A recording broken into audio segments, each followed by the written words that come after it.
I have the best loadout for Ashika Island that will have you getting more kills and more wins. No BS, let's get straight into it. The Tempus Torrent was all over the place when it came with Season 2 Reloaded, but then everyone seemed to forget about it after a week. And why is it so good on Ashika Island? It's going to be because it has a 575 millisecond time to kill out to 58 meters. And on Ashika, that's 80% of your fights. And to make it even crazier, if you just get one headshot, your time to kill will be 383 milliseconds out to the same 58 meter range. But if you get two headshots within 47 meters, your time to kill is going to be 192 milliseconds. And you thought the KV broadside was a joke. If you're curious what the other long-range meta weapon time to kills are at 50 meters, I'll tell you right now. The Sakin is at 644 milliseconds, ISO Hemlock is 800 milliseconds, and the TAC 56 is 864. None of them can compete with the Tempus when you're just hitting chest and stomach shots. If you mix in headshots, it's over before you can even aim down sight with your Sakin. The other benefit for the Tempus on Ashika is the ability to not use the high velocity attachment, because it has the highest base bullet velocity out of these meta weapons, and you only need the bullet velocity to be around 800 meters per second on Ashika, which allows you to make the recoil extremely low and easy to control on a weapon that instantly deletes your competition. There's only two cons to the Tempus,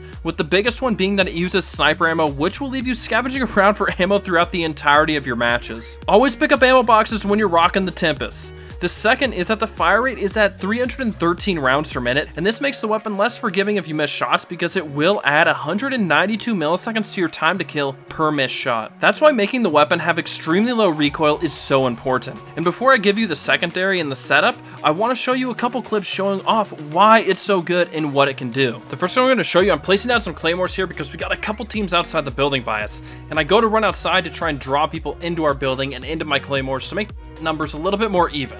And as you're gonna see right here, my plan worked out pretty well, but my health is down a plate and I start to run through this door. I start to get shot, and I know my only hope is to use this Tempus marksman. I get a couple hip fire shots off on him. We'll go back on the clip, slow it down a bit. You see right here, I'm down a plate and a half. I know I can only win this fight if I have something that's gonna have a time to kill that's way superior. So I go for a weapon swap, hip fire him once, boom, there's the headshot right there. And then we kill him in 3 shots, 383 milliseconds. And that's what the Tempus marksman can do. Completely turn a fight around even if you're screwed. This next clip I just saw was funny. My teammate shot out, there was a guy in the back of the truck, and I only saw one, and I just kept on shooting, and I somehow got a double kill collateral because this gun's just OP. Even if you only see one of them, you're gonna get both of them. This next clip is going to be an end game where I'm going to be holding people out of rotating towards the zone right here, and it's going to be so easy to pick people off with this gun. This is at 60 meters, so it's a little bit out of that initial range, but as you can see, the gun is still really accurate and really easy to get some kills with. Now I'm going to skip forward about 20 seconds to the safe zone.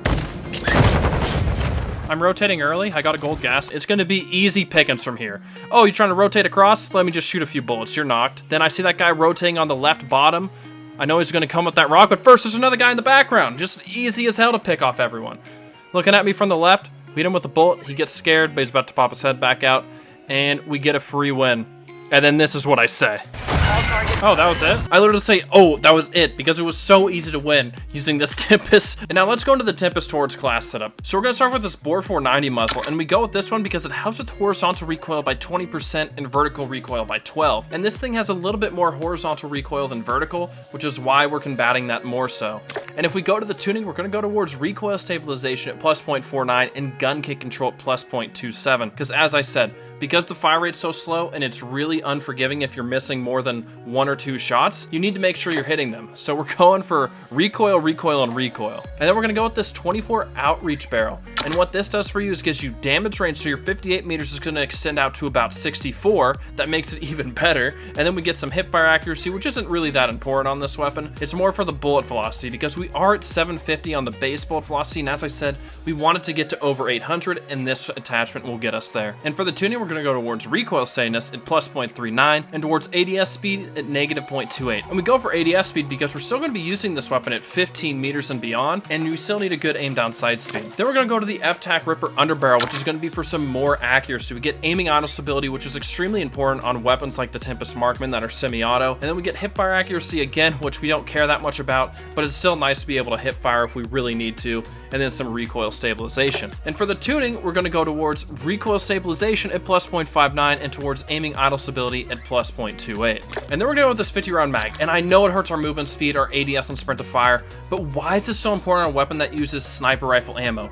We start off with a 20 round mag on the base clip, and you have 40 reload bullets, which gives you 60 overall. This adds 30 to it. That is a 50% increase, and those extra 30 bullets is going to help you out so much when you're scavenging for ammo. 50 round mag, totally worth it, and you can wipe a whole squad with this easily without even having to reload. And then the last attachment, of course, the sight, and it's the aim op. You are going to absolutely fry with this weapon. And right before I get into the secondary, please make sure to like this video if it's been helpful. I'm hoping for 50 likes on this one, so if we can get there, I'd really appreciate it. Subscribe for more Warzone tips and tricks and some Call of Duty content. And alright, the secondary is going to be the buffed Vel 46, aka the MP7. They increased its range by about 3 meters to 13 meters, which is a gigantic 30% increase, and that buff has made it arguably better than the Vaznev. Personally, I like the Vel more than the Vaznev 9K, which I know is a lot of your guys' personal favorites. It just feels way more consistent with its time to kill, and I think that's because of the chest and stomach shot damage affecting the Vaznev far more than the Vel 46. And you may be wondering what this Vel has for time to kill up close, and it's going to be at 567 milliseconds, which barely beats out the Tempus we're pairing it with, but its mobility and high fire rate make it much better to use inside of those 13 meters. And on top of this, the Vel has incredible hipfire and is accurate enough to easily hit your shots at 30 meters. We have an SMG that has extended range and a good time to kill with great hipfire that can have 50 or 60 round mag. Stop sleeping on the Vel and try this setup on a Sheikah or Al Master even. This Vel is just super good. So we're going to start with this F-Tac Castle Comp, and on the muzzle that's going to be some more horizontal over vertical recoil once again, and that's because this one does have a little bit of side to side shake but not too drastic, and this will actually fully get rid of that horizontal shake. And then for the tuning, we're going to go towards recoil stabilization at plus 0.62 and gun kick control at plus 2.7. And then for the underbarrel, we're going to use the Scriggler Tango, and I'd like to give a shout out to MVP Playmaker, one of my subs. He put me onto this attachment, and now I use it on all of my subs and sniper sports. It's because it doesn't hurt our ADS nearly as much as some of these other underbarrels, and then it also gives us accuracy and hipfire control, which is super important on our close range weapons. And then for the tuning, I'm just going to go towards ADS speed at negative 0.14, and I don't touch the left side because I think hip walking speed and hipfire control are both important, and I don't really want to hurt one to improve the other. Then I'm going to go with this 50 round mag because the 60 round mag makes it a little bit too slow in my opinion, so the 50 round mag gives us plenty of damage for mag, and it works out great. Then we're going to use this Demo RTX stock, which is all about mobility, crouch movement speed, sprint speed, and ADS. This is going to make the weapon perform much better in close to mid-range engagements. And then for the tuning, I'm going to go towards ADS speed again at negative 2.84, and then I'm not going to touch the bottom because we don't want to hurt our strafe speed, and we don't want to hurt our aiming idle stability because that just means the weapon will sway a little bit more, which will make you a little bit less inaccurate on your first shots, so we don't want to hurt that. And finally, on this last attachment, you could change this out if you want. I go with the 1MW quickfire laser because there is no con to it, and it just helps our aim down sight speed by 12 milliseconds, whereas if we use this VLK LCR, it gives us a couple more benefits, but it only helps out our ADS by an extra 8 milliseconds, and I don't find it worth it where enemies can actually see you coming up because they'll see your laser poking through the door. Alright, you guys are going to be frying through a Sheikah Island with this class setup now. I hope you aren't in my lobbies with it, and if you want a few other close range options that will also work great on a Sheikah Island, click on this video right here. Peace.